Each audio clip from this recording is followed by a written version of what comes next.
আসসালামু আলাইকুম। আপনারা এখন স্ক্রিনে যেই ফোনটি দেখতে পাচ্ছেন, যে ফোনের মাদারবোর্ড, এটি মূলত স্যামসাং সিরিজের 18T মডেলের একটি মাদারবোর্ড। এটা মূলত শর্টিংয়ের কারণে ডেট হয়ে গেছে। আর এই ভিডিওটি তাদের জন্যই কাজে আসবে যারা এখন নতুন কাজ করতেছেন বা কিছুদিন হলো আপনারা অথবা ট্রেনিং শেষ করেছেন বা কাজে জয়েন করেছেন, তাদের জন্য এটা খুব গুরুত্বপূর্ণ একটি ভিডিও হতে চলেছে। যারা আমরা পুরনো আছি তাদের জন্য এটি মূলত গুরুত্বপূর্ণ না, তবে এখানে অনেক বিষয় শেখার আছে।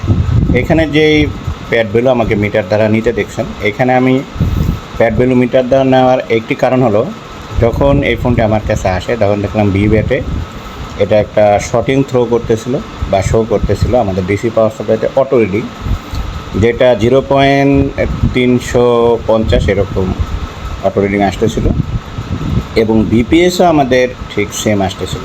স্যামসাংয়ে যদিও বিপিএসকে ব্যাট নামে চেনানো হয়, তো আসার পরে যেটা আমরা ফলো করি যে যেহেতু ব্যাট এবং বিপিএস একই শর্টিং ধরা পড়তেছে অটো, এই ক্ষেত্রে আমরা থার্ড লাইন মানে এলডিও লাইনকে দায়ী করে থাকি। আবার অনেক সময় বিপিএসেই অনেক সময় হাফ শট হয়ে থাকে। ফুল শট আমরা যে কোনো সময় অতি দ্রুত কম সময়ের ভেতরে সারাতে পারি, কিন্তু হাফ শট বা ন্যানো শট এই শর্টিংগুলি খুঁজে বের করতে আমাদের খুব সময় লেগে যায়। তো আমরা যেটা করি, ফার্স্ট টাইম আমরা এটার এলডিও সব ভোল্টেজগুলি চেক করি যেখানে কোনো শর্টিং ধরা পড়ে না।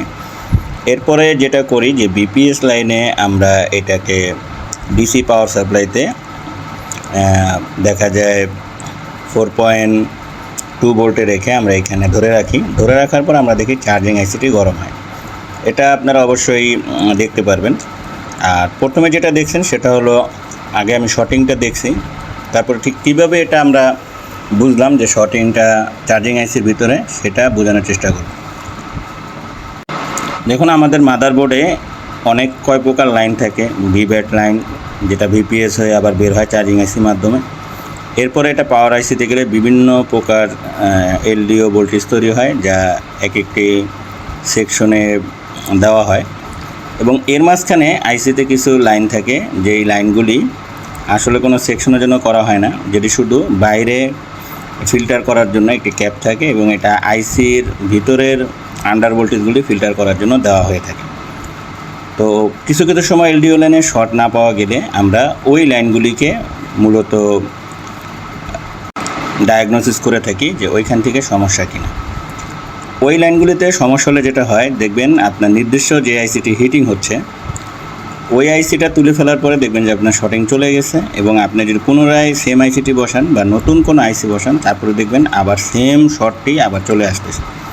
এই ক্ষেত্রে আমরা অনেকেই ঘাবড়ে যাই যে আসলে শর্টটি কোথায় আছে। এটা অনেক সময় আইসি না তুললেও মিটারে ধরা পড়ে।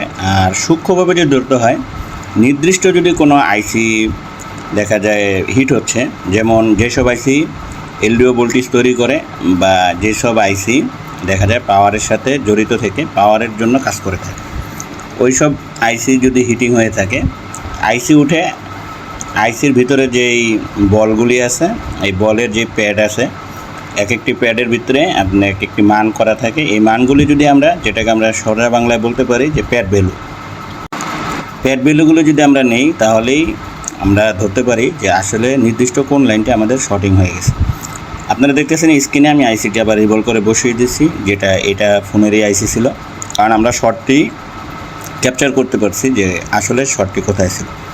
আমি মূলত অনেক দিন যাবত ইউটিউবে ভিডিও আপলোড করি এবং আমার যে বিষয়গুলি থেকে, ছোট বিষয় হলো এই কাজগুলি কিন্তু শপে রানিং আসে এবং রানিং কাজগুলি যদি আপনি তুলতে পারেন, প্রায় 80% থেকে 90% কাজ আপনি করতে পারবেন। আর ডিপ যে কাজগুলি আছে, এগুলি আসলে রানিং শপে করা যায় না, এটি সময় নিতে হয়, যা কাস্টমার দিতে রাজি হয় না, করতেও অনেক সময় অনেকটা সময় ব্যয় হয়ে যায়।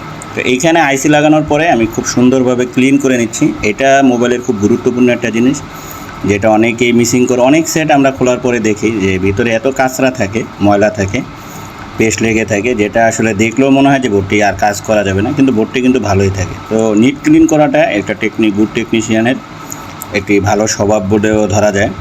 তো এখন দেখতেছেন এটা ক্লিন করার পরে আমি এখানে যেটা করব যে আবার স্মোক দিয়ে দেব। ঠিক কী কারণে আমরা এই আইসি উঠাইছিলাম এখন আপনারা সেটা বুঝতে পারবেন।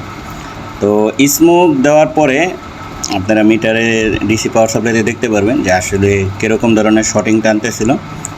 আর তখনই আমরা দেখতেছি যে আমাদের চার্জিং আইসিটা হিট হচ্ছিল, কিন্তু এটা কিন্তু একবারেই দুপ করে হিট হচ্ছিল না, এটা আস্তে আস্তে হিট হচ্ছিল। আপনারা দেখতেছেন এখন যে স্মোকটা দেওয়া হয়েছে এটা সাদা ধবধবে আছে, বাট এটাতে যখন আমরা কন্টিনিউ ডিসি পাওয়ার সাপ্লাই বিপিএসের যে কয়েলটা দেখতে পাচ্ছেন নিচের দিকে, এখানে যখন আমরা পুশ করে থাকবো ঠিক তখনই আমাদের আস্তে আস্তে উপরের স্মোকের যেই আবরণটা আছে এটা আস্তে আস্তে দেখা যায় গলতে থাকবে, আর তখনই আমরা বুঝি যে এটা শর্টিং ছিল। কাজ যদি সুন্দরভাবে ডায়াগনোসিস করা যায় তাহলে প্রত্যেকটা কাজে আপনি সুন্দরভাবে সফলতার সাথে করতে পারবেন। আর কাজ ডায়াগনোসিস করতে হলে অবশ্যই আপনাকে সেটা ঠান্ডা মাথায় সুন্দরভাবে দেখতে হবে। তো এই মুহূর্তে আমি ডিসি পাওয়ার সাপ্লাইটা এখানে দেওয়ার চেষ্টা করব, তখনই আপনারা দেখতে পারবেন যে এটা কিভাবে আস্তে আস্তে ধীরে ধীরে মেল্ট হয়। তো এইখানে কি করতে হয়, এইসব জায়গায় দীর্ঘ সময় পর্যন্ত ধরে রাখতে হয় যে আসলে মেল্ট কোথায় হচ্ছে। এই ক্ষেত্রে যদি কারো কাছে থার্মাল ক্যামেরা থাকে সেটা শর্ট রিমুভের জন্য খুবই ভালো হয়। আপনারা দেখতেছেন উপরে যে স্মোকের আবরণটা আছে সেটা আস্তে আস্তে কিন্তু গাঢ় কালার হয়ে যাচ্ছে, তার মানে আমাদের যে চার্জিং আইসিটা আছে এটা আস্তে আস্তে মেল্ট হচ্ছে। আর এই মেল্টের কারণেই বোঝা যায় যে এই আইসি থেকেই কোনো না কোনো ভোল্টেজ শর্টিং করতেছে, যার কারণে সন্দেহ করেই এই আইসিটা তোলা হয়, যেটা নতুন যারা কাজ করে তাদের ক্ষেত্রে অবজার্ভ করাটা খুবই কষ্ট হয়ে যায়। যারা আমরা পুরনো অনেক দিন যাবৎ কাজ করতেছি তাদের এটা করতে করতে অনেকটাই আইডিয়া হয়ে গেছে। এই জন্য এই কাজগুলি দেখতে ছোটো মনে হলো, আসলে এই কাজগুলি কিন্তু ডায়াগনোসিস করাটা কিন্তু দেখা যায় অনেক ভালো টেকনিশিয়ানের পক্ষেও কিন্তু টাফ হয়ে যায়। আমি বলছি না যে আমি অনেক বেটার কাজ করি, আমি বলি যে আমি সবসময় বেটার কাজ করার চেষ্টা করি, যাতে করে কাজটিও সুন্দরভাবে হয় এবং কাস্টমারও খুশি থাকে এবং আপনারাও বুঝতে পারেন যে আসলে একটি কাজ কিভাবে ডায়াগনোসিস করা হয়। তো এইখানে যেই বিষয়টা যে দেখতেছেন যে স্মোক গলে যাওয়ার পরে আমি এখানে কিন্তু অনেকক্ষণ ধরে রাখছি, যদিও ভিডিওতে এটা শর্টকাটভাবে দেখাইছি। আপনারা শর্টিংয়ের ক্ষেত্রে যে কাজটি করবেন ঠিক এইভাবেই শর্টিং করে থাকবেন। আরেকটি বিষয় হলো আমরা হরহামেশাই যেটা করে থাকি যে দেখবেন কাজে বেশি দ্রুত করতে যেয়ে আমাদের কমন বিষয়গুলি হারিয়ে যায়। তো যে ক্যাপটি দেখতেছেন মূলত এই ক্যাপটি শর্ট ছিল, এটা মূলত এই আইসির আন্ডার ভোল্টেজকে ফিল্টার করতেছিল। আর ক্যাপটি রিমুভ করার পরে আমরা এখানে আরও একটি ক্যাপ লাগিয়ে দিয়েছি এবং ডিসি পাওয়ার সাপ্লাইতে দেখতেছেন এখন আর কোনো শর্ট রিডিং নেই, এখন সম্পূর্ণ ওকে আছে। তো যেহেতু এই কাজ করার সময় আমরা টিনগুলি রিমুভ করি, তো পরবর্তীতে আপনারাও এই টিনগুলি আবার লাগিয়ে দিবেন। আর লাগাতে না পারলে এখানে অবশ্যই আপনারা টেপ দিয়ে দিবেন যাতে করে শর্টিং না হয়ে যায়। এবং তারপরে আমাদের সেটটি কিন্তু রান হয় এবং রান করার পরে সুন্দর করে আমরা সিল করে দিই। তো আপনারা যদি মনোযোগ দিয়ে কাজ করেন তো অবশ্যই কাজে আপনারা 100% সফলতা পাবেন ইনশাআল্লাহ।